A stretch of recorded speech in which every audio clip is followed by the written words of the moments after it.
about, what did I want to talk about? Oh yeah, this is a little off topic, but it sort of relates. It's all right. Off topic's right in the intro. Yeah, it's a new topic. And it's your topic. You can get as off topic as you like. When you meet people, we all create expectations, and I mean, it's a survival mechanism. We meet people and we collect information about them, and we make certain assumptions and assertions about them. A known problem, and I'll call it a fallacy, but I don't even know if it's technically a fallacy, and that doesn't really matter. There seems to be a psychological and behavioral phenomenon that happens when you meet somebody and you decide what they're like. No matter what that person does moving forward, all their future behavior gets absorbed by your brain to cohere to that idea that you've made. Mm-hmm. And unless you make a conscious effort to step aside and say, wait a minute, I've got a bunch of new information, that doesn't cohere with the model of Patrick's a serial killer and I hate him. You know, and then I get a bunch of new... by the way. First impressions are killer. Yeah. So you collect a bunch of information about somebody, and then a better example is that person's dumb, or that person's sneaky. Mm-hmm. It's like that saying you're wearing rose-colored glasses, but the reverse of it. Wearing shit-colored glasses. But either case, rose-colored glasses and shit-colored glasses are the same problem. You're just wearing it backwards. In either case, you meet somebody, you've created some ideas about that person. They give you a bunch of new information, but your stupid, sneaky brain plays a trick on you and says, "Oh, well, this is why that new information still means that that person's a jerk, or why that new information still means that that person's wonderful." Mm-hmm. So, if there's a question there, it's what do we do? Do we need to be constantly doubting ourselves? Because it's nice to have that conscious awareness of new information, but at the same time, if paralysis by analysis is why I'm 33 and haven't done anything with my life. I think that just years and years of conditioning, we've learned. I read something. I think that within the first 2 seconds of meeting somebody, you just naturally form an opinion about what they're like. Just based on body language and just we're like a rotating door today.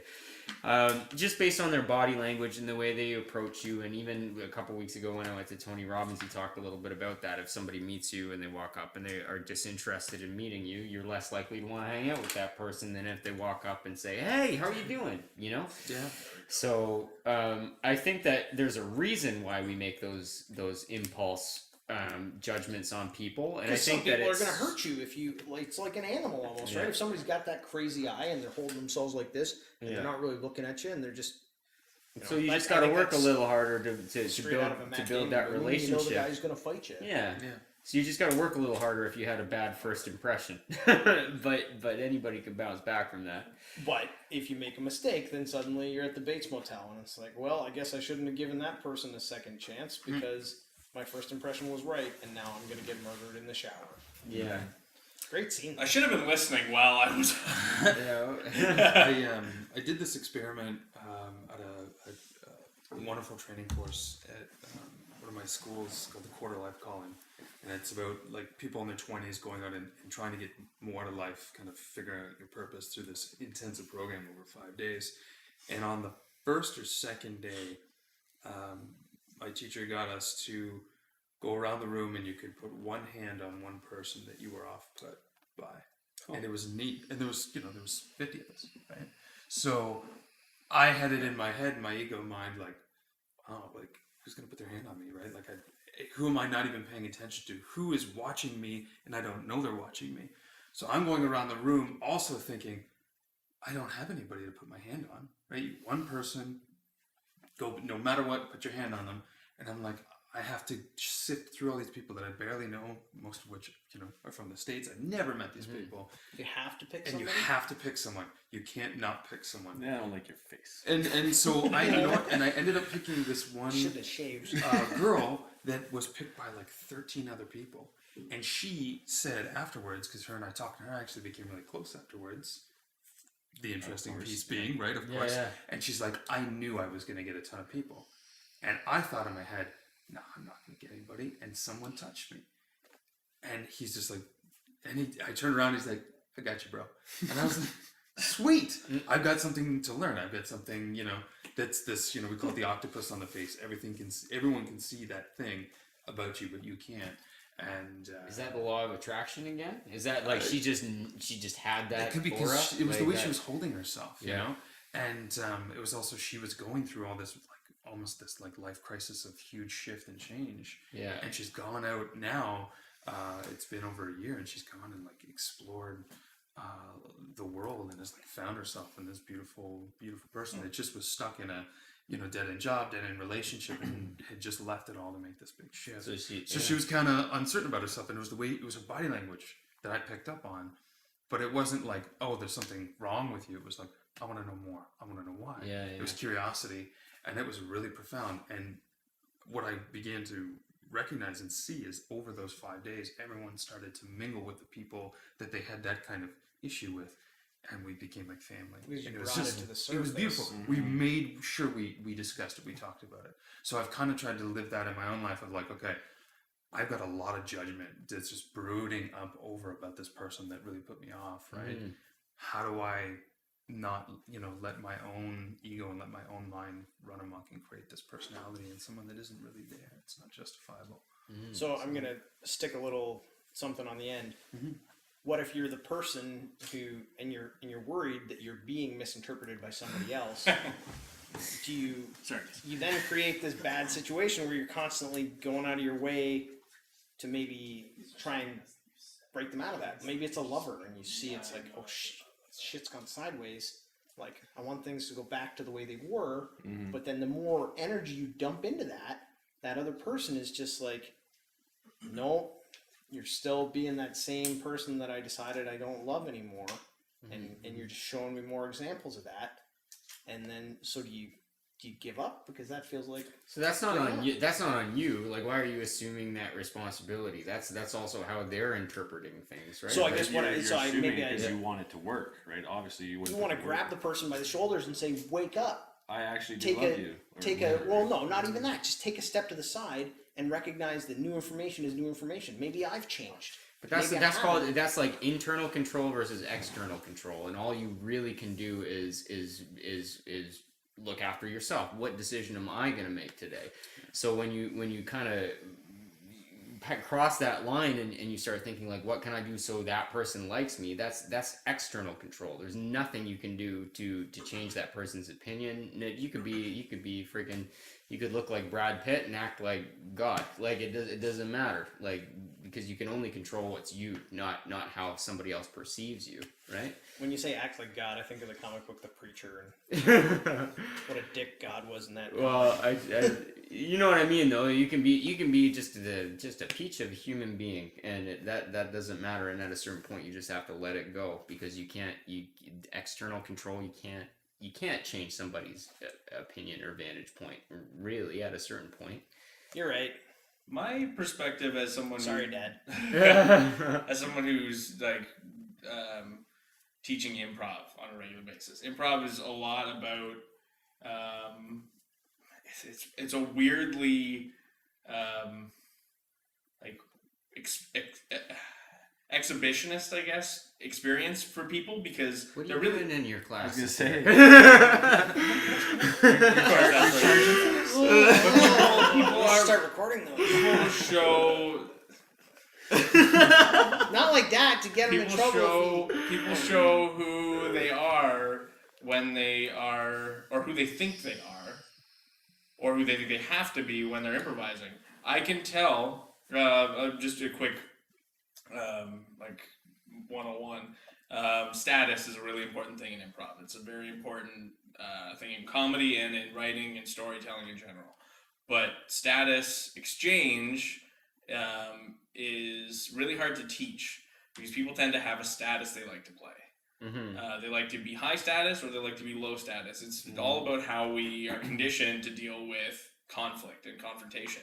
Some of us like to posture and be puffed That's what I was up. just gonna say. Is Some people like to can be- inherently pick up on those cues when people are posturing, and they don't even realize it. It's just Well, like you people can do not- just tell by looking at somebody based on the way they stand and based on the way they speak, their vernacular. You can just tell if somebody's faking or if somebody's being authentic. And I think that people are always drawn to authenticity. Like, But people don't realize their tactics, right? And that's what it comes down to. We all have tactics that we use when we interact with people that tell them who we are. And a lot of times they're to cover for how we actually feel. Like in improv, a lot of people who like to instinctively play low status, I'm not an authority on this, but this is just from reading and from my own experience, so take it with a grain of salt. But people tend to play low status when they've learned to be meek to get out of trouble, right? They learn that if I cower and I hide and I invoke pathos, then it'll deflect some of the ire that's pointed at me from that person. They won't get so mad at me, or they won't hate me so much if I just curl up into a ball and go into fetal position. Kind of like a fight or flight thing, because the people who play high status, they're when I tell them they're playing high status, you can see it, like it burns them to the core that I am calling out this thing that they don't realize. They think no one knows they're doing it, right? Mm-hmm. Like they think that in fact, sometimes they don't know they're doing it, and like that they are just posturing and puffing up their chest, and always talking down to people and trying to control every situation, But it always comes from this place of not deep insecurity. I think we all have deep insecurity as humans. We're deeply flawed creatures. Yeah. But I find that people, like, that's the first thing I notice about people when they come into my room. That kid's going to play low status. That grown-up man is going to play low status. That child's going to be high status. Even if he's playing against a grown man, he's going to try and play high status because that's how he interacts with people. And you can feel it off them when they walk into the room. But it's even the way you frame things, the way you do your even like sort of flip that on you. You just played low status when you framed that question because you said, not that I'm an authority on this, I don't know this for a fact, but for sure, you know. Oh, yeah. So you set up yourself with three sentences that you put instinctively a low status player. So, but the caveat, in my opinion, what a useless thing to say. Unless I cite someone else, it's my opinion. Yeah. But I think regardless of the fact whether you play high status or low status, people recognize whether or not you're posturing. So people appreciate the fact, if you play high status, people appreciate the fact that you're just being honest to your true character and your true sense of self versus... I strongly disagree. Do you? I think when people play, when someone's, by high status, I am meaning because we tend to play extremes, especially in improv. It's less exaggerated in real life, but every interaction is high status. We're exchanging high status right now. I just jumped on what you said I disagree. That's a big high status. Yeah, you're right. Yeah. And like every exchange has an exchange of status. When we're having a discourse like this, we will exchange equally. Yes. I won't stand over you and try and push you down into the ground until you submit. Fight. Right? And that's why familiarity tends to breed comfortable status exchange, but anyways, I'm off the topic. But I think that people who instinctively play high status in those situations are not doing it for healthy reasons. A lot of times it comes from... You think that's born out of insecurity, is when people just jump to, I'm powerful. Mm-hmm. Yeah? I at least in an improv context. And the reason I qualify that with this is just my opinion is I think that's up to people who have an understanding of human psychology to decide, and not someone who teaches people how to pretend to be other people. Just to reiterate your point, though, I think that it does come from a point of insecurity or jealousy or that realm of adjectives to describe negative thoughts. Because I'll use a good example. I listen to the Joe Rogan podcast, and I don't listen to it religiously. I just go through and pick whatever ones I think are interesting. So he treats Jamie like shit. Yeah. Seamus, give me a coffee. So he had... Put it up on the screen. He had, I don't know, do you guys know Dan Blazarian? No. Oh, you were telling me about this. So he's he's an Instagram star. He's just rich and flaunts it off. He's just baller. And he does it. You'd look at him and you think, this guy's such a super douche, right? Like Ty Lopez? Do you know Ty Lopez? I don't know Ty Lopez. Okay. So it's like Floyd Mayweather. Oh, right? Yeah. So it's here's my car. Look at this Bugatti I got, or look at this new watch. It's worth $200,000 or whatever, right? So he doesn't do that with products per se, but you'll see Instagram posts of him with 30 chicks with their tops off, and just him. like just being badass. Right? He's jacked. He's got this big beard. Deeply insecure person. Well, no. So hear me out. That's what I would. Everyone would look at him and be like, "This guy's a total douche." Like pictures of him, super jacked up, shooting machine gun in his underwear, like just being like this big bro, right? So he's on the Joe Rogan podcast, and I really listened. I wanted to hear Dan Bilzerian tell the story about where he had two heart attacks in the same day because he was doing all these crazy drugs. I thought it was hilarious. I was like, I want to hear that story from the horse's mouth.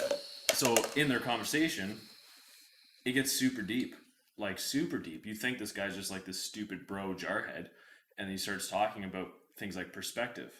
And the one that really got me was, he's like, Joe's like, everyone thinks you're just like this super shallow person because you have all this money. You just flaunt it off with all these things, right? You have to have all these possessions, and like you're perceived as a super shallow person. And that obviously comes back on people's insecurities of themselves and their jealousy of, I want your stuff, right? Why can't that happen to me? Mm-hmm. And Dan basically said, it's all in your perspective. It's not a matter of you want my stuff.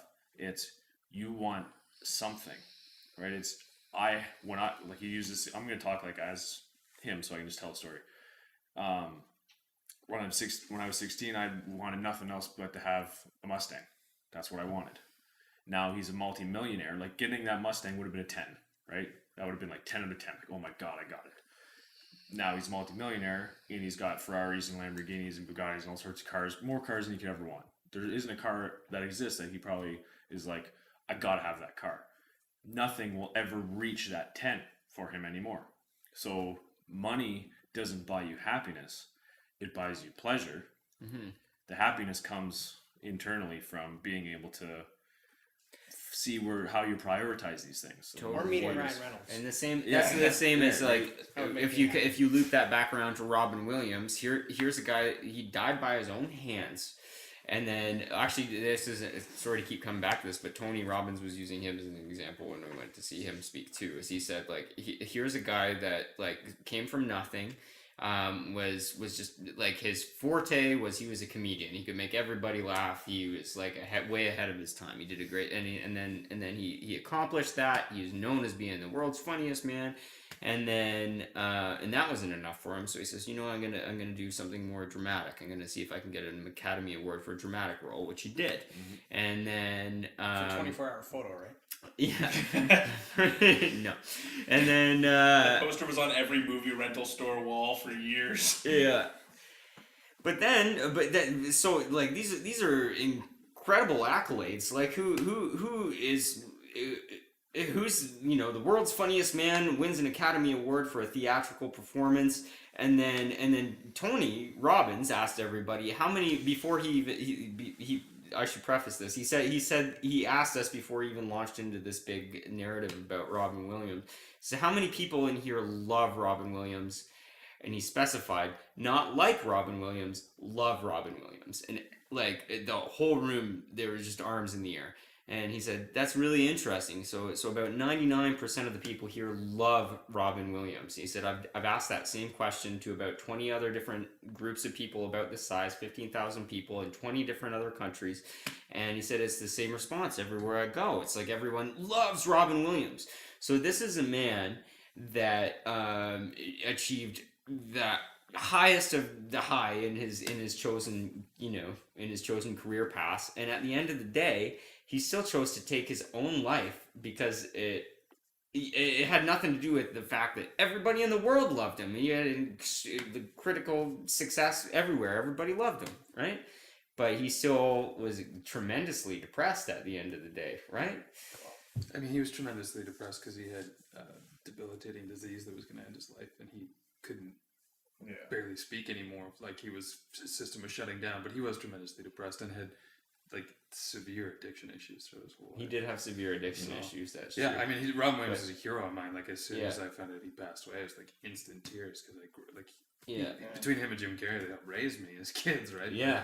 But yeah, I mean, we're all flawed to a certain degree, right? And you know, someone who seems to have their shit together, really, and he did great things, right? Like, for every set on every thing he ever did, he would make sure that the producers hired homeless people Yeah. that were around. Like this guy did great things. I'm sure Yeah. he also did some horrible things. Like his We talked about 24-hour photo. 24-hour photo. But even like a friend of mine is good friends with his wife, and I mean she had to be with Robin when he went off the deep end and off the wagon again and started doing cocaine and drinking again, right? Like it's.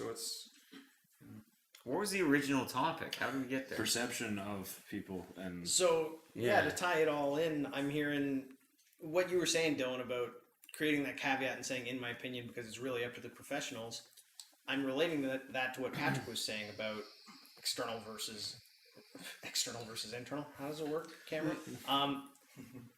You can leave it up to a psychologist, and at some point, psychologists have training and experience that's going to help us deal with certain things. Like if the psychologist suggests that maybe we're suffering from a certain categorized illness, then we might take that information and say, okay, if I'm willing to take what that psychologist said as true, then what else can I get from that psychologist that will help me deal with this issue? But if I don't decide that I'm, for example, depressed, then it doesn't matter how well trained the psychologist is or that they're an external point of reference. It's really still up to me, like you were saying, Patrick. And so I'm never going to break that person's perception if they're stuck in that loop. And I think really good psychologists and social workers probably, and again, I shouldn't assume, but it doesn't matter. They probably don't go into a situation and go, I know for a fact that person's depressed, and if I don't help them, then their life is going to end. I hope they don't do that because that's external control, and that's not effective. And they're just torturing themselves as a professional trying to help people at that point. Yeah. So I hope they don't do that to themselves. I think I guess the point I was trying to get at with talking about the improv classes and how you see so much of who the person's trying to portray themselves as to avoid whatever they're trying to avoid, and because improv oddly becomes a game of avoidance. For most beginners, it's how do I avoid being put under the gun? I need to be in control of the situation. For some people, that's relax, and some people, they attack. But I think what I'm saying is people put on that mask when they meet someone for the first time too, right? They put on that, whatever is going to keep them safe in a new situation, they put that on. So, what you're saying is really valuable, instead of just attaching everything you ever learn about that person to that initial first thing you ever judge them on. They seem so nice. They could be a deeply rage-filled person who has learned some great control mechanisms. I'm not saying that means that they should be judged based on that, but having that context and discovering that context shouldn't ruin the fact that you've known them for so long as a calm, gentle person. Because I have horrible temper issues. I've learned to control them over the years. And when I've had lash outs, I have been very grateful that people have recontextualized me. Mm-hmm. They've looked at me and gone, Dylan hasn't suddenly become an angry person. Mm-hmm. Sadly, he's always had that there, and he deals with it, and that I hope, I guess I'm projecting this onto them, but they still talk to me, so that built a new level of respect between us, where that I had learned that self-control, and so I think what you're saying is incredibly valuable. You can't just make that person you met that first day in that first moment, and then frame everything through that lens. But you can. You can. People do naturally. You probably shouldn't do that, but you totally can do that. Yeah. It's mental and emotional avoidance. It's hard to live in the moment and also walk that line of being aware of the information that you've already received being incredibly valuable. But that's what our consciousness is. That's what David Hume says. Our consciousness is all of our experiences crashing into all of the novel stimuli that we're experiencing in any given moment. So here's this whole frickin' bus full of all these ideas we have crashing into brand new information. And all our conscious mind really is this thin line trying to figure out what the F is going on in the middle there. And so you've gotta be constantly ready to pivot, but it's exhausting. Some people just want to ride the subway and be like, well, that's a homeless person who's talking to themselves. Mm-hmm. Maybe it's, I can't remember the guy from Arrested Development. Jason Bateman? No, he's the Punisher. and she thinks he's homeless. Doesn't matter. Oh, I know the guy you're talking about now. I can't think of his name either. Damn it. Doesn't matter. But you can create expectations. My friend taught me the game Homeless or Bluetooth. Jane. Tom Jane. Let's go with that. Thomas Jane. Homeless or Bluetooth? I like this. Homeless or Bluetooth. If you're in a big city, and you see somebody walking down the street mumbling to themselves. These days, I mean, put a 3-inch beard on me, dressed like this. My hair's down. I'm muttering to myself. Last week. Am I talking to my mom on a Bluetooth, or am I talking to God? Or Satan. Equal opportunity crazies here. That's not really a question. But you're right, it is easy to just kind of glaze over your eyes because it is exhausting to go, okay, we left that person behind. Right? That person has mental illness and we just walk amongst them, right? Yeah, it is. It's energy. It's unfortunate, but it's kind of like energy management. Yeah. That topic went all over the place. I love it. I I think it's good though. I think we're coming up on 9 o'clock. And you had to get